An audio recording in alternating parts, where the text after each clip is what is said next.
The division that the Splatoon team works in is known as the Entertainment Analysis and Development Division. One of their primary goals is maintaining existing Nintendo franchise series, and due to that, there's not often a chance to make an entirely new franchise. When addressing the Entertainment Analysis and Development Division, Nintendo CEO and President Satoru Iwata stated, "Of course they've made games with a new structure when the Wii system came out, but the last new character was Pikmin. And since Pikmin came out in 2001, it's been about 14 years between the release of Pikmin and Splatoon in 2015.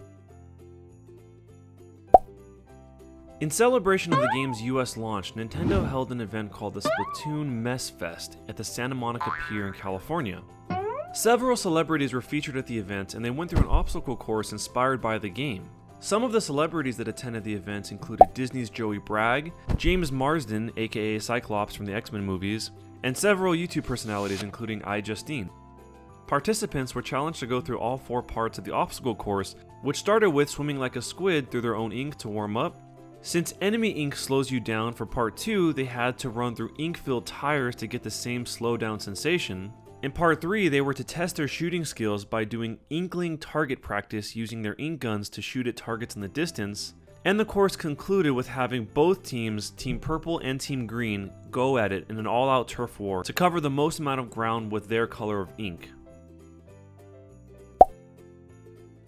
There were a few strange ideas put forth to promote the launch of Splatoon.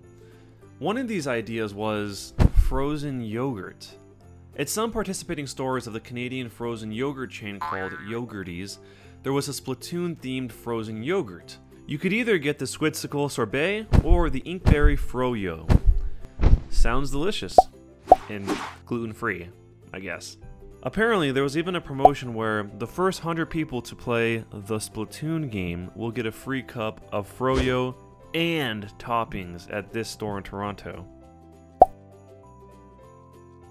Renowned game designer Shigeru Miyamoto revealed in his March 2015 interview with Time magazine that Mario was a contender for being the main character of Splatoon if the development team wasn't able to find another character that fit better. Since the development team sequentially prioritized gameplay over character design, by the time Miyamoto saw the game, the character itself was the most underdeveloped aspect of the game. Referring to the development of Splatoon during this phase of development, he was quoted saying, "The thing which concerned us the most was the main character. It looked as though he could be found in any game and lacked uniqueness. So, I told the game's producer and the director to even consider using Mario if we could not find the right character." In an interview with President and CEO of Nintendo Satoru Iwata and Splatoon producer Hisashi Nogami, Iwata asked Nogami if when developing Splatoon, Super Mario Sunshine came to mind, since a core gameplay mechanic was using a pump to spray water. If you look back on Nintendo's history, that would make sense to draw parallels between the two games. But Nogami responded by saying that they get asked that question a lot and claims that they had forgot about it, and then went on to say, quote, "We only remembered about it later on, like, oh yeah, there's a water gun in Super Mario Sunshine." As a Nintendo employee, that's pretty embarrassing. Iwata added that the fundamental structure of Super Mario Sunshine was completely different than Splatoon, and it wasn't an idea that could have come from Super Mario Sunshine. To a degree, Splatoon draws some influence from the Nintendo 64 title Perfect Dark. A member of the Splatoon team stated that Nintendo wasn't initially trying to make a multiplayer shooter. In fact, they weren't trying to get caught up in any of Nintendo's existing franchise genres like platforming, action-adventure, role-playing, or anything else Nintendo had previously done. Despite that, Nogami says that game designers can't help but observe things that they like and don't like about the games that they play. The things that they observe inevitably have a degree of influence on the game designer's thinking. Nogami stated that one of Splatoon's directors, Yusuke Amano, spent years in college playing Perfect Dark, which may have very well been the reason they even entertained the idea of doing a shooter in the first place. When Nintendo presented Splatoon at the Electronic Entertainment Expo, E3, in 2014, the audience reaction was positive overall despite the game only being 10% complete. When asked his thoughts on why the game was received so well, Nogami responded with a few reasons.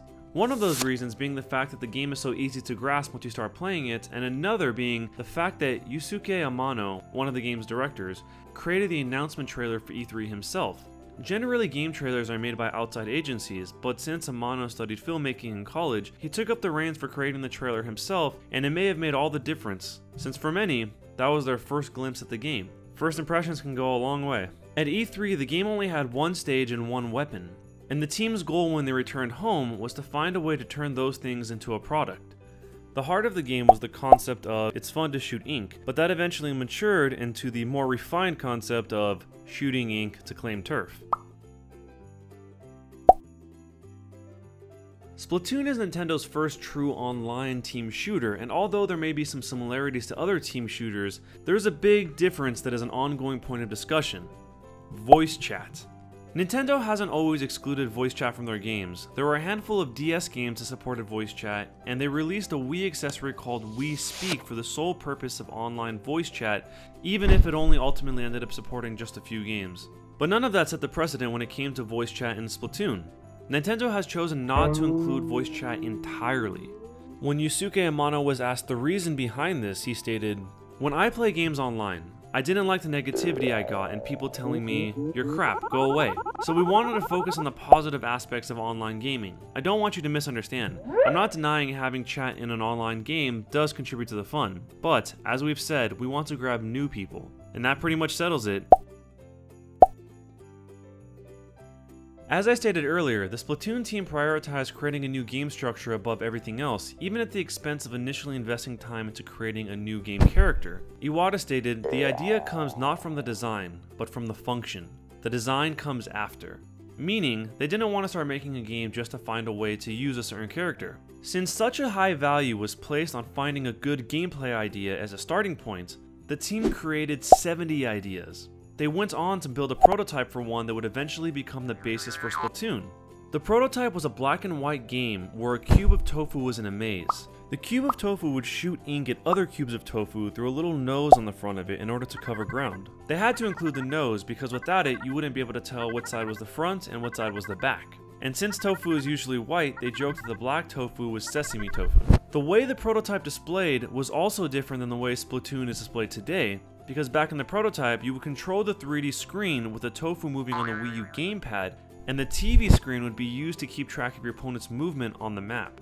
They didn't of course plan on sticking with tofu because they considered tofu to be a hard sell. Further down the development process of working with the prototype that would eventually become Splatoon, the characters became humans, and then eventually rabbits. The team stated that they temporarily went with rabbits because of the design factors that the rabbits would bring.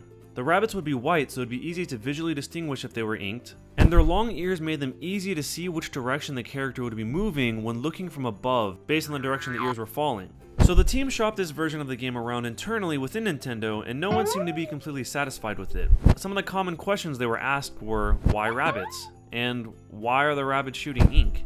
And they weren't able to give a rational explanation. In order to solve this problem, they put together a list of what form the character was supposed to be and what functions it needed based on what the actual gameplay required. The things listed included a silhouette, a list of weapons, actions, and the actual size that it was going to need to be. One of the things listed was a motif where it makes sense for it to be squirting ink. And in response to this, a member of the team brought up the idea of using a squid. And that is where the version of the squid concept that we know today was born, in response to that list of requirements. That idea would go on to evolve into having a transforming characteristic in order to go between the ink creature form and the humanoid form, so that it could facilitate all of the necessary gameplay elements.